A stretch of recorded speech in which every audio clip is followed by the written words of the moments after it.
This is a public service announcement. This is a public service announcement.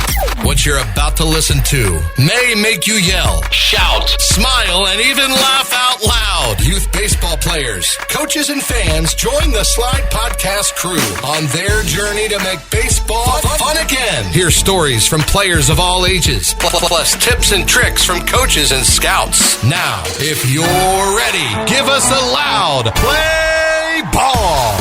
Welcome back to the #1 youth baseball podcast in the world.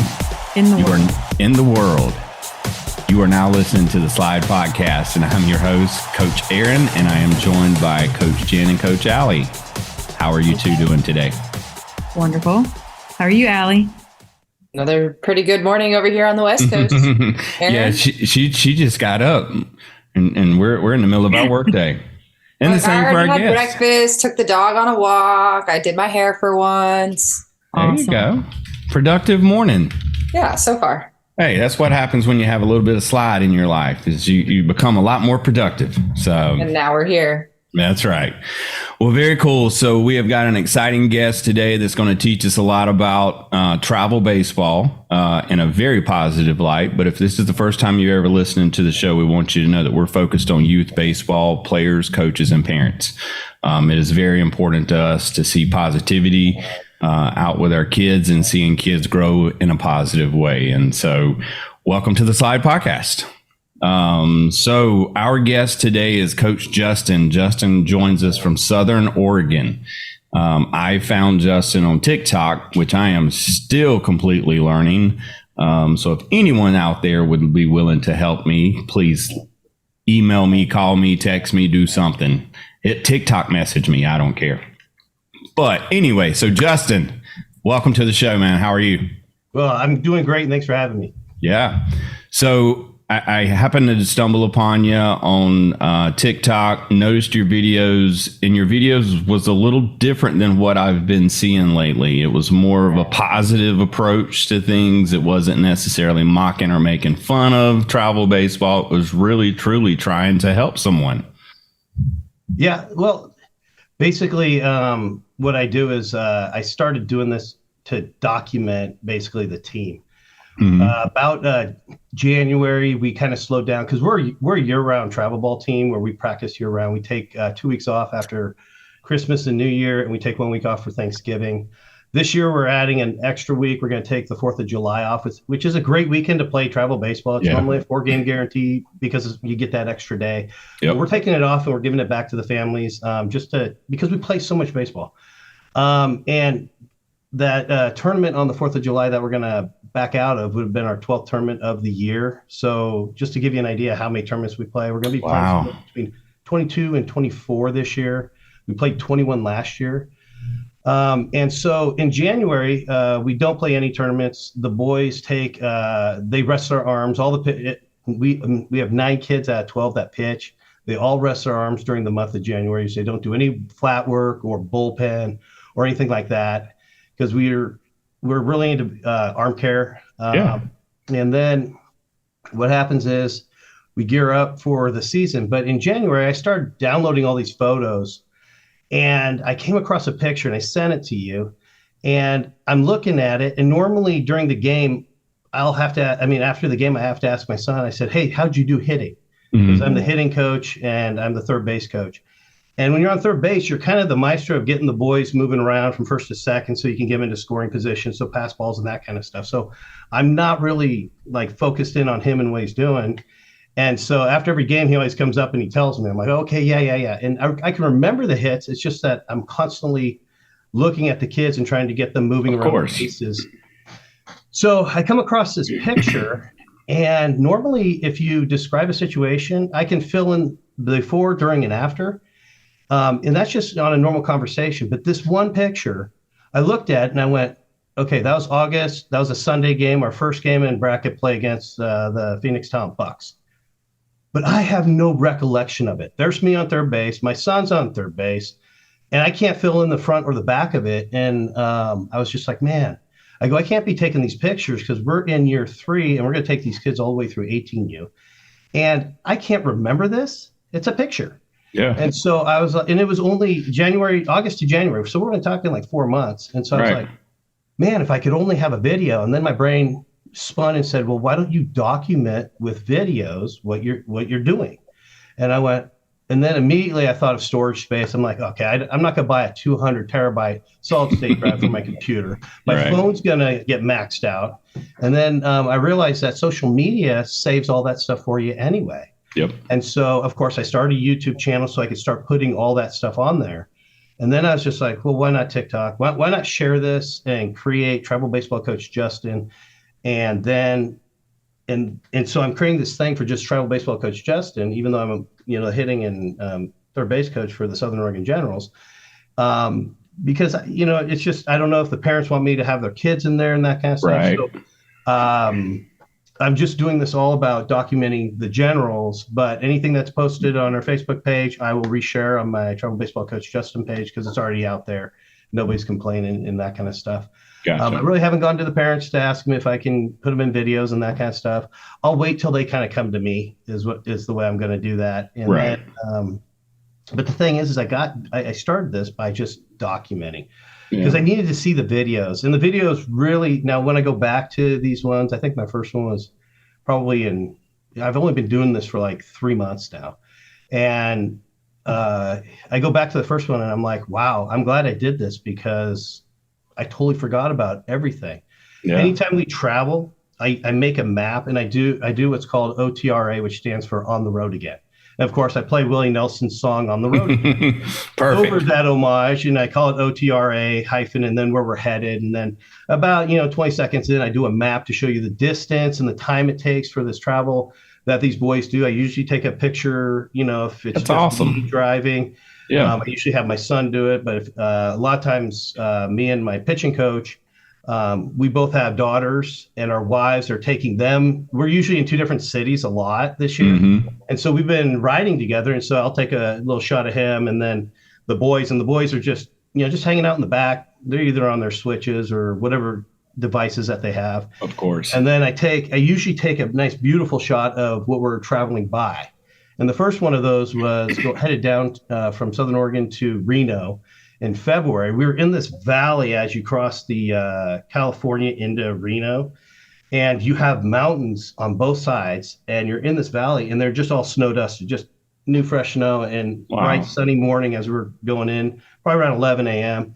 And so I just go, oh, this would be great. Why don't I just show everybody what we're doing? And that was my first On the Road Again, and it was a hit. So I was just like, all right. And so then I did a Saturday pool play. And then I do a recap after that. So what we did, hey, we're going to face these 2 teams. And then I do a recap. Hey, we won 2, we split it, we lost 2, whatever it is. And then I do Sunday bracket. So. Wow. Anyway, you got a whole process built. That is awesome. Yeah. I'm taking notes right now. Every now and then I'll do a funny video or a life hack. I did a life hack on, it was actually at the Reno tournament. I did a life hack on smuggling in your protein and cheeses. I saw that. And so I drink, I'll cover up the name, but I drink like 200 milligrams of soda water, 200 milligrams of caffeine. I'm a coffee guy. So I got my coffee. I've got my little whatever. I'll cover up the logo. And then I go straight to soda water. And if you look at one of my funny videos, it's called I Drink a Lot. That was my very first video out there. And so I go over that. But I do a couple travel hacks. And that one travel hack of smuggling stuff into a ball bucket, has over 364,000 views right now. And that's crazy. That in February. And for like 2 weeks, it got up to 1,000 real quick. And then it just shot up 15,000 in like 2 hours. And I was like, wow, what's going on here? And so I was thinking maybe travel hack and the spring break was starting to happen. I'm thinking, I can't figure out these algorithms on Instagram or TikTok or YouTube or whatever. It's just, I can't either. There's, in my mind, I'm really good at pattern recognition. There aren't any patterns. Well, that's it. And I think it's constantly changing. Yeah, right. I think from what I've heard, it's so hard to predict Instagram now, where TikTok, it's a little bit easier to control, but I still hadn't figured TikTok out. So Instagram, I feel like I got a better grasp on than what even TikTok is. So Well, it's all about the hashtags and all that, but your video, you probably had a couple of travel parents try the hack and it worked, and all of a sudden sent it to every single person on their team, and that's how that one spread. Yeah. That, or it got onto like a travel website, like a big one. Mm-hmm. Somebody posted, "Hey, take a look at this," and or somebody big with like 300,000 followers or something like that, and all of a sudden, a percentage of their site. I mean, I'm trying to figure it out. I don't know. If you figure it out, you let me know. Hey, if you figure something out, we'll do a swap. How's that? There we go. One for one. Win-win right there. There we go. So now travel ball, you haven't been in travel ball your I guess we would say your adult life. You're relatively new to it, right? Yeah, my daughter, I have a 14-year-old daughter. She's been playing travel ball since she was 9. Okay. So that puts 5 years, I guess, of experience and stuff in there. And then my son, he just, he's 11 now, so he's 3 years younger. And he was on like 3 teams. He's on his Little League team. He was on the Phoenix Talents Bucks travel team. And then he was on a team called Gas House here in Southern Oregon. He was on all 3 of those teams at one time. So, of course, during the Little League season, and then down to 2. And then he ended up practicing with the Southern Oregon Generals, who were a 14U team at the time. And because my business owner's son was on it. And so his son, Kyle, would be like, "Hey, Adler, get over here." And he had hit off the tee and everything. And then all of a sudden, the head coach of the Generals, Antonio Garmendia, he grabs him and he goes, "What are you doing?" And he's just like, I'm practicing baseball, He goes, "Do you like baseball?" And he goes, "No, I love baseball." And Antonio goes, "Ooh, I'm starting my next travel team around this kid right here," And so I knew Antonio from before, since this was, I think, the 5th year that Kyle was on the team, because I'd show up and hang out with Kyle's dad and talk to Antonio and everything. And so that happened when my wife took him to the ballpark. And so he's like, "You his mom?" And so my wife's like, "Yeah." He goes, "I'm starting a travel team around him." And she's like, "Okay, well, we're already on 2. But we knew about the Generals. I never thought we would be able to do a travel team around Adler and the Generals. Right. Antonio doesn't have a kid on the previous team or this team. And so, which makes it really nice. All the boys love him. And so whenever I need my son to do something, I just tell Antonio and he gets to do it. But what happened was the very next practice, I came up and I knew that they were going to be practicing on Thursday. And Adler was heading to one of his travel team practices. And I was about 20 feet back. And Antonio goes, "Adler, come over here." And so I kind of walk up behind him and put my hand on his shoulder. And Antonio goes, "Is this your son?" And I'm like, "Yes." He goes, "No way." I go, "Yep." He goes, "I'm starting a team around him." I said, "Good." He goes, "All right, you need to find me players." And he turns around and walks into the field and leaves me alone. And I'm like, "What? I have to find team players?" I'm like, it sounds like a movie. Yeah, it's like, and I'm like sitting here going, I just got ordered to do something. I have to do it. And so I'm like going, well, hey, it's for my son. And long story short, it was hard to find 9U players that wanted to travel to Portland. That's about 4 hours away. Mm-hmm. Bend, which is 2.5, Klamath Falls, is only like an hour and 15 minutes, and Redding is south of us is 2 hours and 15 minutes. But we have a nice complex. It's called Lithia & Driveway Fields. Before that, it was U.S. Cellular Fields. Lithia & Driveway just bought the rights to it 2 years ago. So if you've ever been there, you may know it as a different ball field. Okay. But it's right there off of I-5 at the Medford exit 28. And there's 18 fields, soccer and baseball, softball. 1 through 9 are all baseball and softball. And then the rest of them are soccer and football. And it's huge. It's all turf. That's cool. And the tournaments, they're awesome. You don't pay to get in. What? Yeah. No, it's just. We used to. COVID got rid of that. So. How did COVID get rid of gate fees?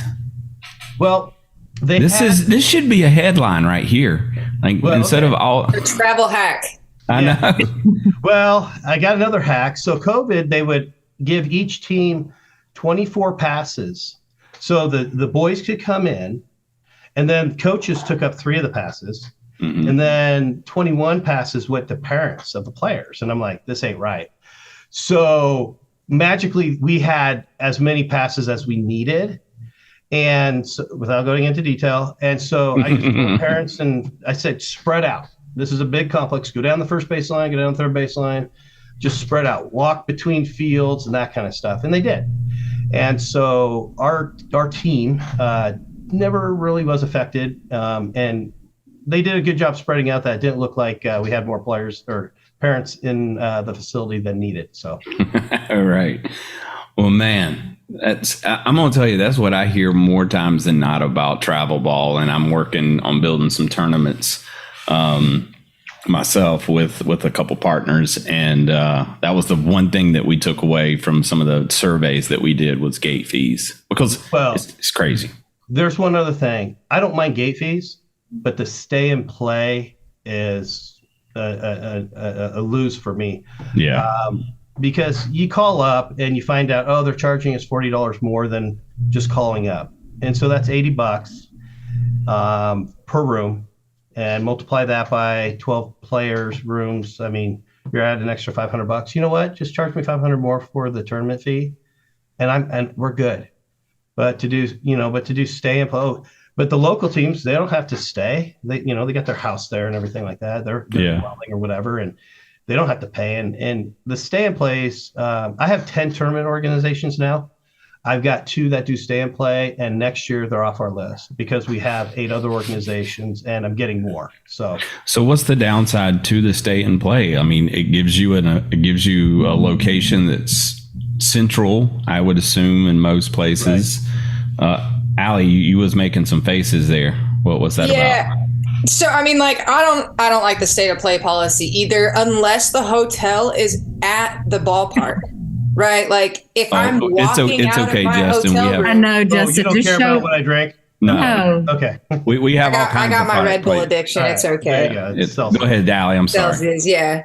No, I mean, like, if the fields are at the same place as the hotel and I can walk out of my room, get breakfast, go right to batting practice, then go to the field, I'll pay the extra $40, $50 for stay to play. Here. Totally. But if you're now going to reserve all the hotels in town for your tournament and force people to pay more because you get a kickback or because the town needs the extra money, like, we're going to stay there anyways. Help us get there so that we can play and spend more money in your town and on your organization. Like, so I don't know. I noticed that the stay and plays do not fill out their tournaments as much as the ones that don't have it.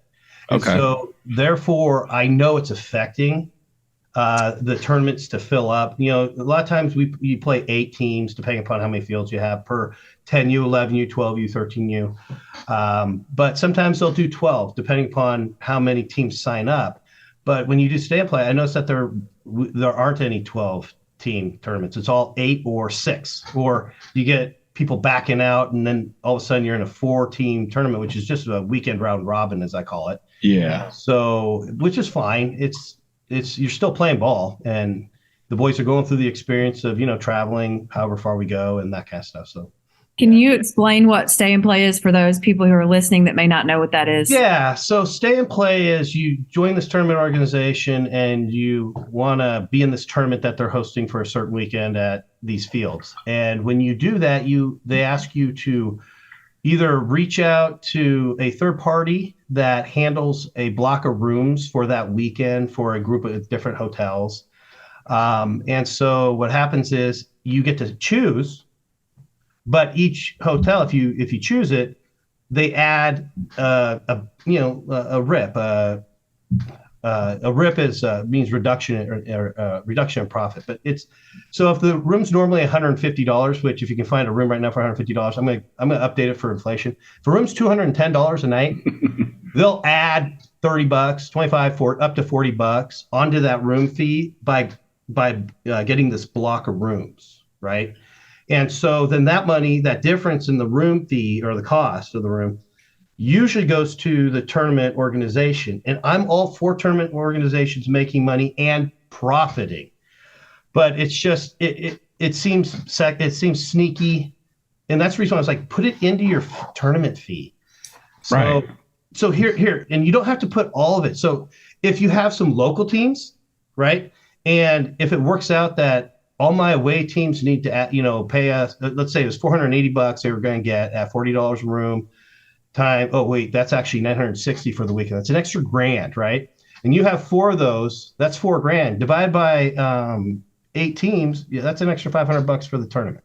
Right. So spread it around, because maybe some of these local teams who don't travel will be like, you know what, why don't we just travel? And, Right. and so, because travel ball is expensive, and, there's a cost to it, and we all participate at different levels. And so, I don't know, just stay and play just rubs all the parents right. It's the number one complaint I get. I could see that. I could see. I would thought it would have been more like, hey, we got this block of rooms, and it's cheaper if you go this Yeah, way. you would think so. Like, yeah, You would hope so, but most places that doesn't help the organizers of the tournament or I get the all team that. that's hosting that tournament. in That's why any you way. put it in the tournament fee instead of at the hotel.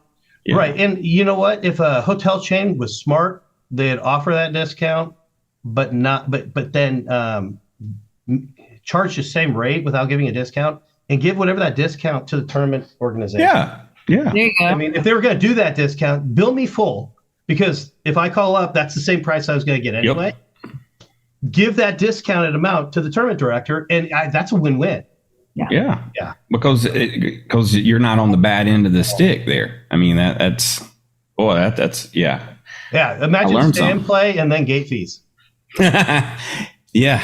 Well, look, my daughter was in competition dance and cheer, and that's just that's another episode on another show. But I know I have a little experience in that world. So let me ask you a question, Justin. So we get this question a lot. When should my kid go to travel ball? That's easy. When they want to play competitive baseball. Okay. So a lot of times you'll have kids wanting to join travel ball because their friends are there. And that's not a bad reason. But the thing is travel ball, typically there's tryouts and kids getting cut. Yep. And usually it's the parents that have the harder time than the kids, because the kids know they talk at school. They form their own little society and that kind of stuff at school. And so they know that there's cutting and that kind of stuff. For us, we went through our last tryout in November, and we're just going to take this team all the way through 18U. And if we lose a player to moving or not being interested in baseball anymore, we have our eyes out, and we'll just go, hey, you, and would you like to play? So we don't have a tryout anymore. We're just which is nice for us. But the question was, when's a good time? When they want to be competitive. Okay. So that way, the motivation's coming from the player. Well, and I think what we have to be very clear and distinguish is when the player is ready for competitive play. Yeah, we hit on that yesterday. Yeah, not when the parents are ready for competitive play.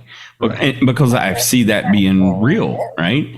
Oh, yeah. I see and I hear, well, we're not getting any competition this year in rec ball. But then I look at, little Johnny, and little Johnny is barely keeping up with, what's going on around him here. Like, I feel the frustration with some, but some of them need to reflect back and say, hey, what is my kid ready for? Right.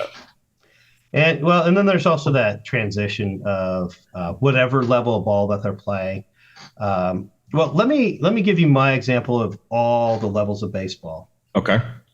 They're all great, and I'm going to tell you why. Because the player, every player that's out there is at a certain level of skill set. Okay. And I remember when we were 9U, we started as a 9U team, and some kids were playing Little League and other kids were not. And they're like, oh, Little League's for this, that, and the other. I'm like, whoa, hold on a second. Timeout. We had a little meeting, and we go, boys, I go, Little League is I played Little League. Yeah. I didn't have travel ball back in 1985, 86, 87. So I would love to play travel ball, but Little League is perfect. It's a perfect organization. It just does everything right. And then if you want to be more competitive, then you go to the Little League World Series, you got competitive teams, right? Very. So, so when I heard the boys say this, they kind of had like this little hierarchy in their little society that they had there. Yeah. And I broke that. I go, guys, here's what's going to happen. You guys are going to be a year-round travel ball team. And we started July of 2020. And so our first tournament wasn't until March of 2021. So they had a long time to play together. We scrimmaged other 10U travel ball teams, and we were beating them. And these boys knew that they were pretty decent. And so you get that pecking order in human society, and we had to squash that. Because we'd be like, well, the kids would be like, wow, that 10U team wasn't that good. And I was like, whoa, round up again, sit down. Boys, every team is at a different level of development. Yep. There's not great teams and bad teams. There's just developed teams. And it's on a spectrum. Hey, they just started out, what do you call it, in February, March. And here we are beating up on them. I go, you guys have been playing since July. Right. Give them 3 more months, and it's going to be a different ball game out there. Yep. So we really instilled that in the boy. We don't even hear it anymore. And so, which is really good because they don't think about, oh, this is a really good team. Oh, this is a really bad team, that kind of stuff. They're just like, oh, okay. And what I tell them is I say, hey, if we're playing a team that you think's easy, work on a skill set in the defense or in the offense that you can do. Yeah. Because the pitching isn't as good or the team isn't as good, but just work extra hard at it. And so they do that. And so sometimes I'll have a kid come up to me and go, hey, this is what I'm going to do against this team. I'm like, great, do it, And so they're starting to kind of come around. They're 11. No more squirrels. They're not doing this anymore. No sandcastles in the outfield. That's right. Yeah. So Allie, Coach Allie, she runs a travel ball team, and she does it really throughout the country. Allie, tell him a little bit about what you got going on and how it's maybe similar or different. Oh, he froze. Who did? Frozen Aaron. That's a good shot of the sweatshirt, though. Did I freeze? Yeah, you're back. Okay. So I run a nonprofit called Ball Girls Baseball Corporation. Our objective is to give girls in baseball opportunities to play, grow, learn, and develop within the game, on the field and off the field. I work as a Dodger ball girl on the field with the Dodgers, and then I also work with their training academy to kind of teach the kids as well as do some coaches clinics, run some batting practice events. So we try and create opportunities around the country and see what girls can make it. It's not necessarily always the same team that plays, and that's our struggle.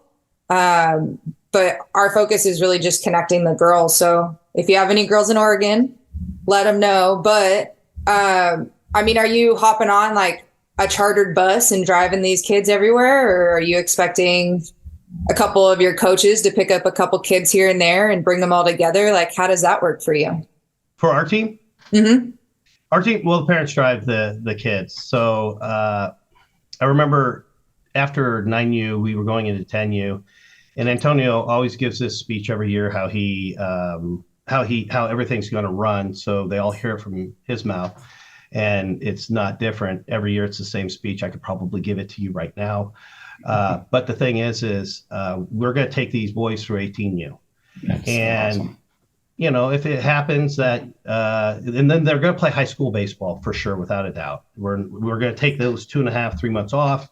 Boys are going to go to their high schools. They're going to play ball. But after that, they're coming back and we're traveling again. And and you asked if we did a charter or not. No, the parents drive all the kids. So the parents know what the costs are. We're at $3,000 a year. But you're getting 22 tournaments. You're getting Sunday, Tuesday, Thursday practices year round. So that's not that's not that bad. We don't take any money. Antonio takes no money, and so we just donate our time. We have a pitching coach who pitched at Texas A&M for 3 years. We have a first base coach, infield coach, whose brother is in the big leagues, who's Seth Brown. He's my last podcast guy I did. Okay. And so and then Antonio, we just have really great coaching all around. And what's nice is that we've actually had other travel teams go, can we come to your practice? Because you guys are doing something different. We're like, yeah, come on. And so we've had a couple, and they watch, and the thing that they always say is none of your boys are standing around. They're not idle. Right. Because we get them. Antonio runs the structure and everything. And so Jason, who's our pitching coach, has his plan for the day.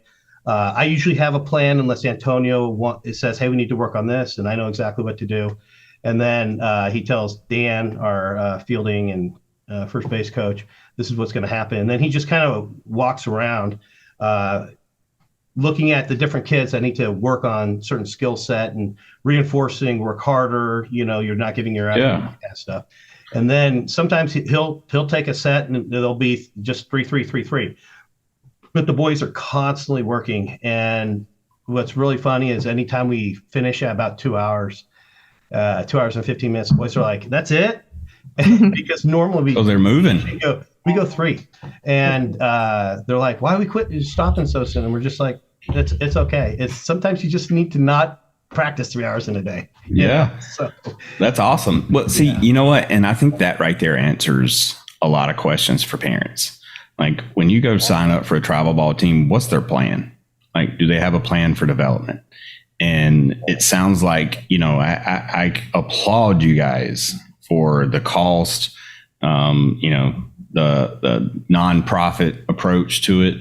And I think that's where there's all this bad connotation that circles travel ball, is because you see the other extremes. And that's where parents are learning these horror stories from. And it's like, how do we teach parents all over the country to make sure that they choose the right organization for their kids? And that's the $1 million question. Well, always investigate the team that's being derided for any reason. Usually that's so for me, the 5 years that I've seen travel ball in our Medford, Rogue Valley area and elsewhere is typically whenever somebody has a bad experience, their kid's not playing as much as the parents thought that they should be playing. Their expectations don't meet reality. You got to remember, sometimes cliques form humans. Yeah. I mean, some people still live in junior high school, whatever that is. And so they'll have a bad experience, not because the team's bad. They just, personalities didn't fit. Yep. And so then when they break away from the team, sometimes the parents feel like they need to say stuff about the team, and that's why they left. You don't need a justification to leave the team. Just say, hey, my kid wasn't playing enough. Be honest. Or I think my kid is better suited over here. Because a lot of times I'll see kids and I'll hear things, and if I know them real well, I said, hey man, what's up? And why'd you leave? Oh, I like that team, but I just wasn't playing. And so I get the real reason. Mm-hmm. I'm a right fighter, so it's like when I hear things, then I want to say, well, I talked to so-and-so and he just said he wasn't getting enough playing time. So right. Then he wasn't having fun, but he liked the team. Well, he likes his teammates. They go to school together. So it's like, so a lot of it just has to, Little League has the same problem. They absolutely do. I saw it in Little League too, where my kid's not getting enough playing time. Why isn't he the first or second batter? And why is he in the outfield? Yeah, he's in the outfield. I mean, and so travel ball is just another different development level of baseball. Well, it seems as a lot. It's parents really need to understand what they're getting themselves into as well. Like when you enter a world of you're anticipating a more competitive environment, that means your kids are going to be challenged more. Yes, you're going to be challenged more. And if you anticipate that, then I think the transition's easier. But if you just assume you're moving from a rec ball league, Little League, into a team that plays more and practices more, now it's a whole different beast than what it is. Allie, like you were wanting to say something. I was going to say, it's great that they like their friends and they're cool with their teammates, but travel ball isn't there for friendships. Right. I got started in travel fast pitch, not because my mom took me to a tryout. My best friend's dad took me to a tryout with my best friend, and I ended up getting asked to play, but my best friend didn't. Yeah. And so my mom was then like, well, I guess we're going to drive 30 miles a day and I'm going to pay these prices. But at that point, we were paying for the coaching. Right. Travel ball wasn't what it is now. Now you're paying for the name on the jersey to get recruited to college or to go to specific tournaments around the country sometimes, So the coaches that are volunteering really get it. And a lot of the coaches that don't have kids really get it as well. You're right. So that's what I was saying, is that there's different levels of development. There is the pay to get the name and to get, go to Perfect Game, go to USSSA, showcase tournaments and that kind of stuff. Of course, that's, 13, 14, 13 is really too young, to be honest with you. There's so much more growth but they do showcases as young as 13, I saw. But, 15, 16, 17, that's what we're going to be doing. We will be traveling probably Florida, all over the United States. I know that we're going to be doing that. I'm working on a plan to get the financing in place right now because we're only 4 years away from 15U. So, but you're right. There has been a lot of kids, Allie, in your case, where they bring a friend, the friend makes it, and they don't. I mean, hopefully you kept your friendship, and then the parents didn't look at you any differently. But that again, right there, all of a sudden, and I'm going to use this as a not hypothesis, but hypothetical situation. Hypothetical, thank you, and say, well, let's just say that parent was now mad. Like, oh, travel ball, blah, blah, blah. And then they just start saying this about travel ball because their kid didn't make it. Yep. So so a lot of times I try and suss out why are they really saying it. And I've talked to parents too. I'd be like, okay, why are you deriding this team? Because I know the coach. I know I'm friends with every coach in the Valley and every coach we play. I'm the third base coach, and I love it when we're on the first base dugout side. I always run up. I make eye contact with every parent as I walk by their bench. It's just something I do. I look them in the eyes. And then all right, now that could be perceived as are you trying to intimidate? With a smile. Oh, there we go. With a smile, yeah. And I'm looking in their souls. You're right. It could be like off-putting. No, that's not my goal. And then some of it, I play in my head like, that's the one who's going to be hollering at the umpire. Yep. But I know then that. I go to all the coaches. I shake their hands. I try and get their names. I try and remember their names, but I usually get a phone number because if I want to scrimmage them, I want to be able to. And that's what I say. I say, hey, can I get which of the three should I get a phone number on so we could scrimmage later in the season? And so then I put everybody under coach hyphen the team name and then the coach's name. So that way, when I pull up all my coaches, I just type in coach. And then there's my list. I love it. There's a travel hack for all coaches. I love it. Dude, I do that. So all of my contacts are labeled very specific in order like that. So I can get down to the person I need to find. So that's a life hack. Umpires are the same way for my scrimmages. I just type in UMP and there's my list of about 14 to 15 of them. Nice. So that is awesome. Jen, what questions you got? So Jen is our commish for our softball league. Coach, commish. Yeah, he has to bring that up every time.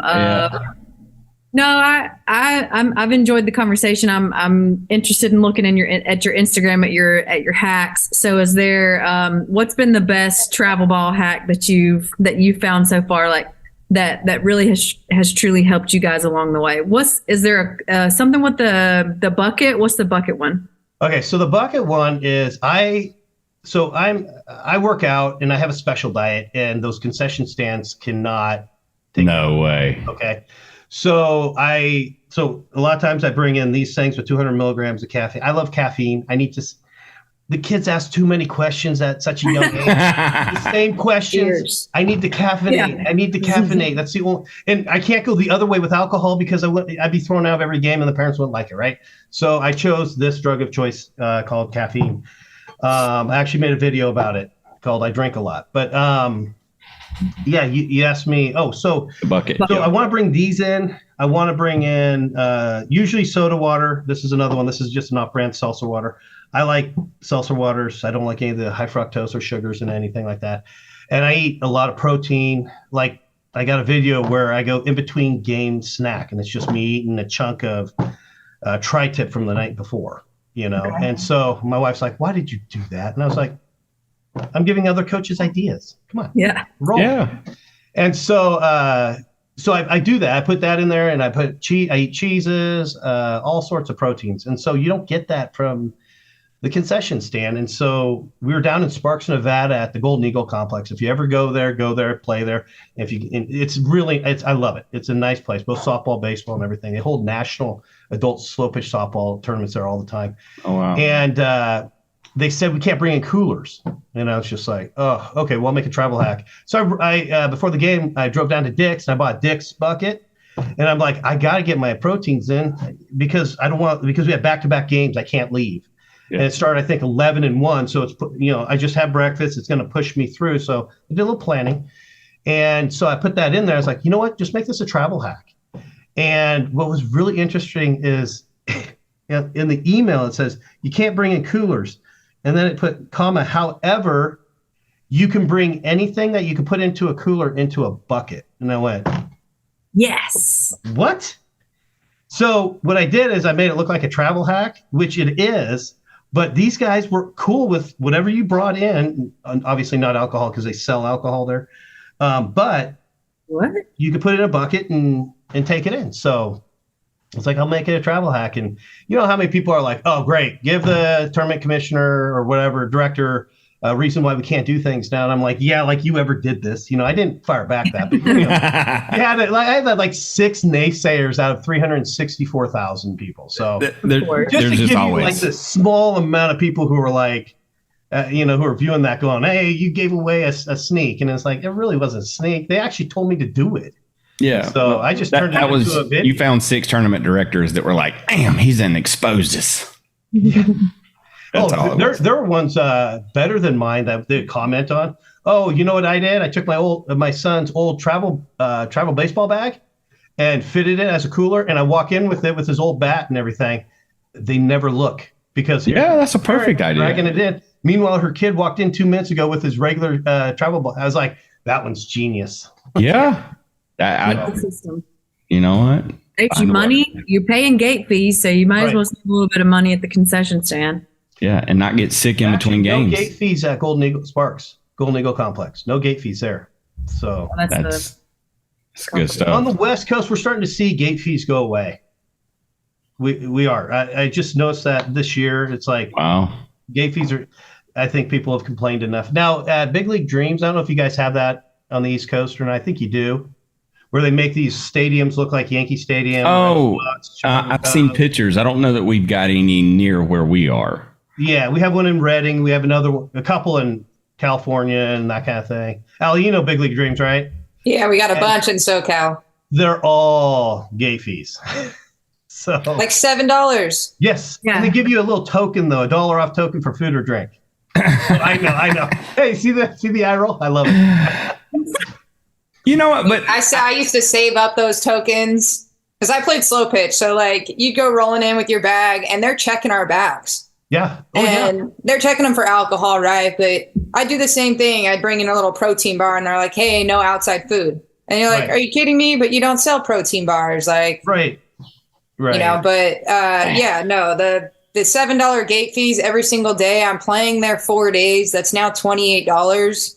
And I can buy a $4 soda. Like, come on. Yeah.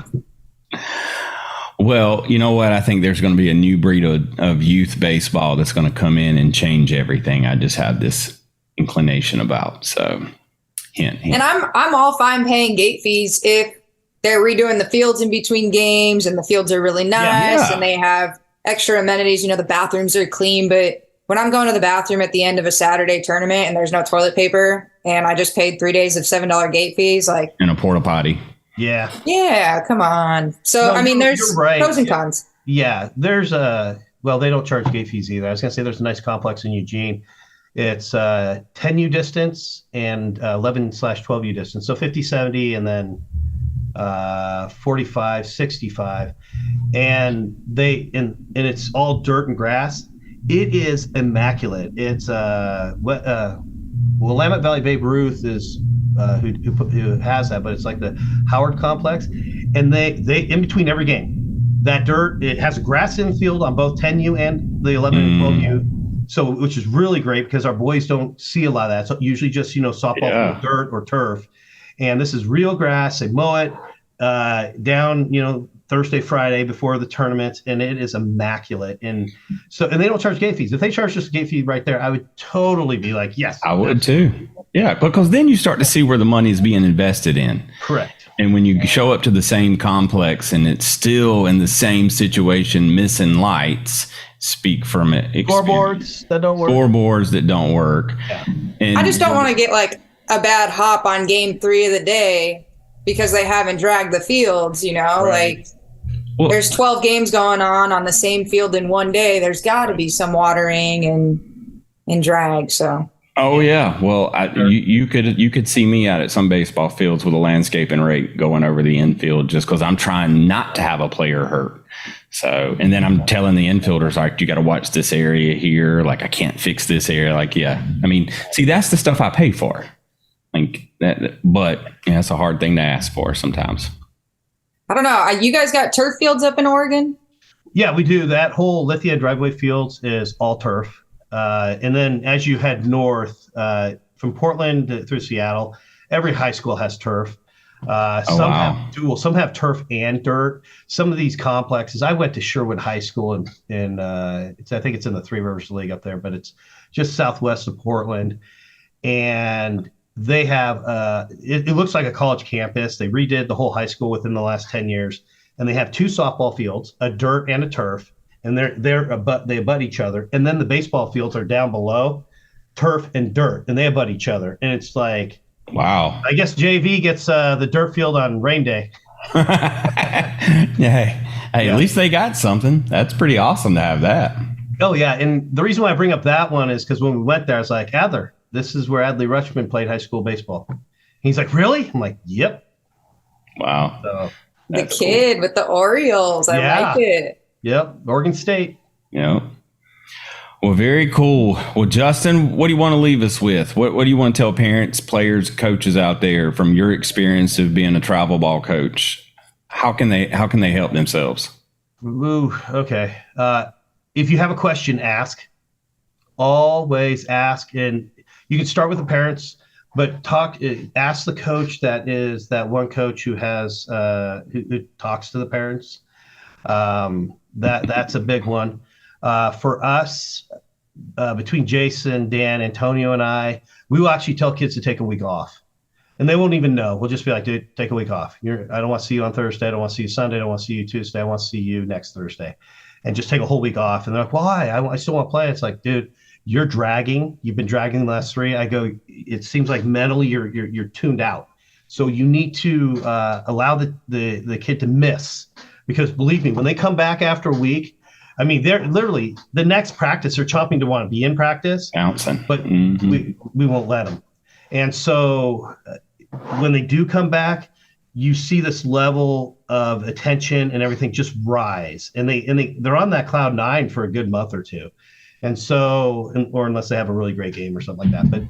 But that's the other thing is that for travel ball coaches, recognize in your players when they've had mentally enough or physically enough. Got it. That's a great one. I think that's great. Any final questions, Jen, Allie? I was just going to say, I think you hit on something earlier that we didn't touch much on, which was arm care. So parents are out there and you think that your kids are throwing too much or their arms are hurting after 2 games of baseball or softball, please speak up. That is not something to play around with. And I treat multiple athletes who are in that position right now. So please speak up. Can I talk a little bit about arm care? Yeah, please. So where do you get it? Okay.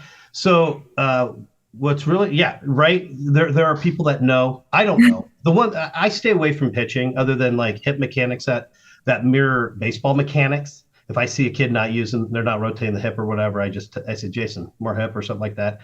He usually goes, I know, I'm just trying to figure out how to get him to do it. But anyway, the thing is we came across, you guys know who Tom House is? He is Nolan Ryan and Randy Johnson's pitching coach. He also played Big League Baseball. He has an app called Mustard app. And what he did is he figured out all the mechanics of what made these guys throw hard. And he also has an arm care program in that app. It's called Mustard, Mustard app. You can go on to Google or Android, and the other one, iPhone, the one I have, and download a free version. It'll have a little bit of arm care in there. We paid for the whole year for the videoing, and then it has an AI that does the mechanics and everything to show you from the side view and the front view. And 2 months ago, we just had Richard from Seattle area. He is a Tom House Mustard certified coach. Come down. We got 25 kids, all the way up through high school. 2 kids in Ashland, a couple other high school kids in the Valley, a couple of junior high kids, and then we had 9 of our 9 pitchers all showed up to this camp. And it's $150 for the camp, but it was well worth it because he gave the kids tutelage on what to look for when your arm is getting tired and everything like that. So if you guys don't know where to go for arm care, just look up Mustard app, Tom House, Tomhouse. He does know what he's doing, and as a matter of fact, the MLB's working with him and the NFL because throwing a football and a baseball are very similar mechanics. And so if you got those 2 top sports working with them, working on arm care as well, he's at the top of the list when it comes to arm care. He must know something. Yeah. So wow. I think that's important. You said Nolan Ryan and you had my attention, and then you added Randy Johnson to it. And those are 2 like fierce pitchers. So you got my attention. I could have faced both of them at their prime as a hitter. I was just looking at that. Just to see what I could do or couldn't do. Randy, I would against Nolan. But Randy Johnson, he's killing birds out on the field. Woo! You know, I have this challenge, Justin, with everybody on the show. If I can I catch a major league pitcher? Right. And so actually everyone are naysayers. They say I can't do it. But so I've called up to an 83, 84. But I'd stand in and I'd catch for a major league pitcher. But Randy Johnson, that might scare me. Yeah, I mean, I wouldn't have a problem catching a major league pitcher, except for if they added movement with the speed. Yep. Then I'd have a major problem. But give me 5-6 looks at the same pitch. I'd be like, okay, boom, I can catch up to it eventually, but not out of the gate. Of course not.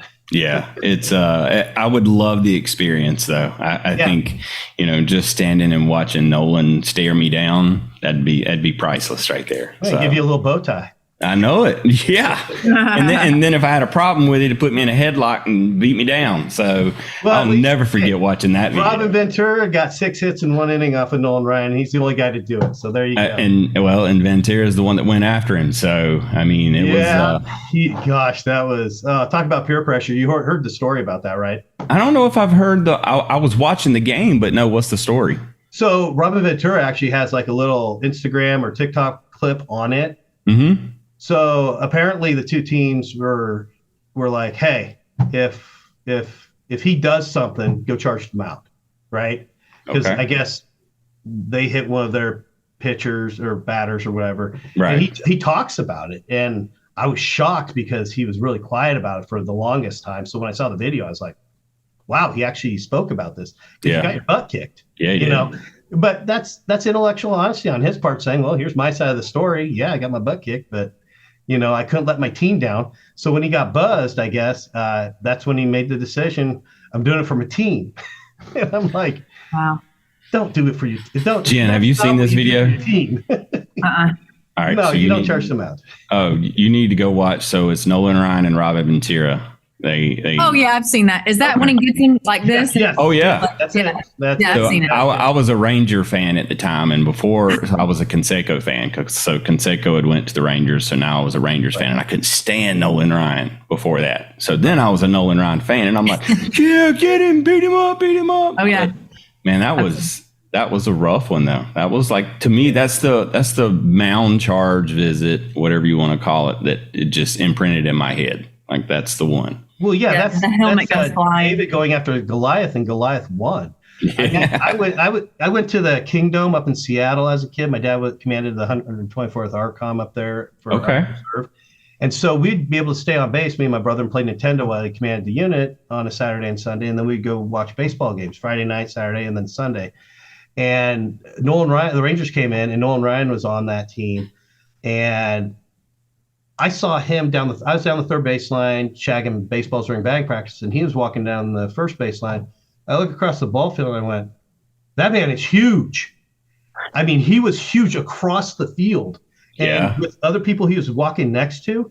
And then he finally came by third baseline because that's the opposing team's dugout. And I just looked at him just like this. I was just like, holy buckets. He is a big, and he's proportionate.